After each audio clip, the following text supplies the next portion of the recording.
He was a phantom, a whisper in the alleys. They called him Mr. Noseybonk, a name whispered with fear and morbid fascination. Nobody knew his real name, his face always hidden behind a grotesque, elongated mask. The nose on the mask and obscene protrusions seemed to mock the world. It was a beacon of chaos, a promise of disruption, a constant reminder that order was a fragile illusion, easily shattered. His eyes, cold and calculating, peered from the shadows of the mask. They held a glint of mischief, a hint of something darker lurking beneath. Mr. Noseybonk was a force of nature, unpredictable and uncontrollable. He was a stick of dynamite with a short fuse ready to blow, and the city was about to become his playground. He moved through the city like a shark in shallow water, always circling, always watching, always searching for his next target. He thrived on chaos, on the thrill of the unexpected. He was a virus, infecting the city with his brand of anarchy, and the infection was spreading. People whispered his name in hushed tones, a mixture of fear and awe in their voices. He was a boogeyman, a cautionary tale, but he was real, and he was just getting started. It began with cookies, a local bakery renowned for its delicious melt-in-your-mouth treats. Mr. Noseybonk strolled in, a menacing figure amidst the aroma of baking bread. He demanded all the cookies, his voice a low growl. The cashier laughed, thinking it was a joke. She stopped laughing when he pulled out a hand grenade. The bakery was left in shambles, cookie crumbs scattered amongst the debris. The event made the evening news. It was a small act of terror, almost comical in its absurdity. But it was a taste of things to come, a prelude to a symphony of chaos. The city held its breath. The authorities, caught off guard, scrambled to respond. They underestimated Mr. Noseybonk. They saw a prankster, a nuisance. They failed to see the storm brewing behind his cold, calculating eyes. His next target was a bank. He walked in, a lone figure in a cheap suit and that ridiculous mask. Panic ensued. Screams filled the air as he fired a shot into the ceiling. The robbery was swift, brutal and efficient. He disappeared with the money before the police arrived, leaving behind a trail of fear and confusion.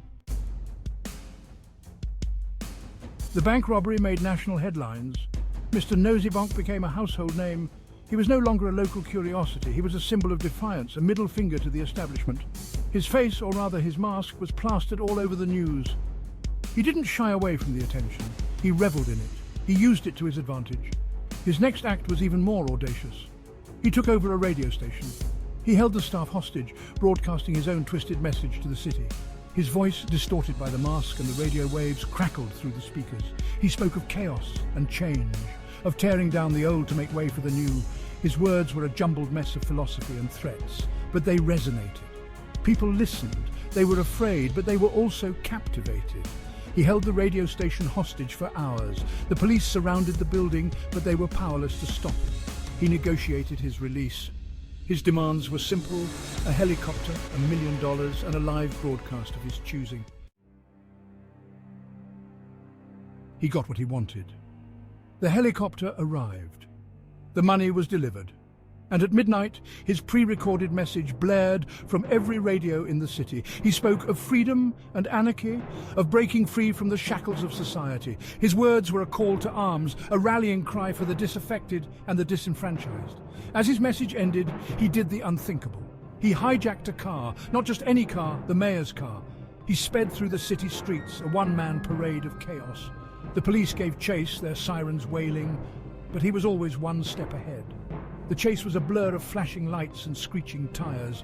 Mr. Noseybonk, a dark jester at the wheel, seemed to revel in the chaos he was creating.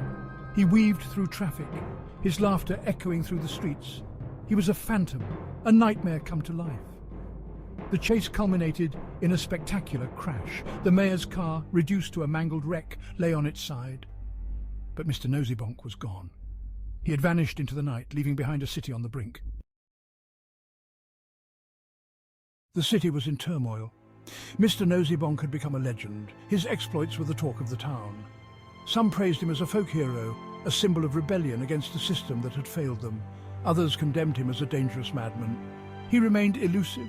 The police were baffled. They had no leads, no witnesses, no idea who he was or what he wanted. He was a ghost, a whisper in the wind. His next move was anyone's guess. That move came at dawn, a bomb threat. The target, the city's largest orphanage. Panic gripped the city. Parents feared for their children. The police rushed to evacuate the building. Time was running out. The explosion ripped through the orphanage like a scene from a nightmare. The building collapsed in on itself, reduced to rubble and dust. Thankfully, the children had been evacuated just in time, but the message was clear. Mr. Noseybonk was no longer content with petty theft and grandstanding. He was now a full-blown terrorist. The city was in lockdown. Fear hung in the air like a thick fog. The authorities were desperate. They had to stop Mr. Noseybonk before he struck again, but he was always one step ahead, always one step closer to the edge. He disappeared for weeks. The city held its breath, waiting, wondering. Then, just as suddenly as he had vanished, he reappeared. This time his target was the city's prized possession, its lush, sprawling rainforest reserve. He infiltrated the reserve, planting explosives throughout the delicate ecosystem. He left behind a message scrawled on a banner hung between two ancient trees. Nature doesn't negotiate. It was a declaration of war not against the city, but against the very idea of order and control. The explosions ripped through the rainforest, turning paradise into an inferno. Centuries-old trees were reduced to ash, exotic animals perished in the flames, the air choked with smoke.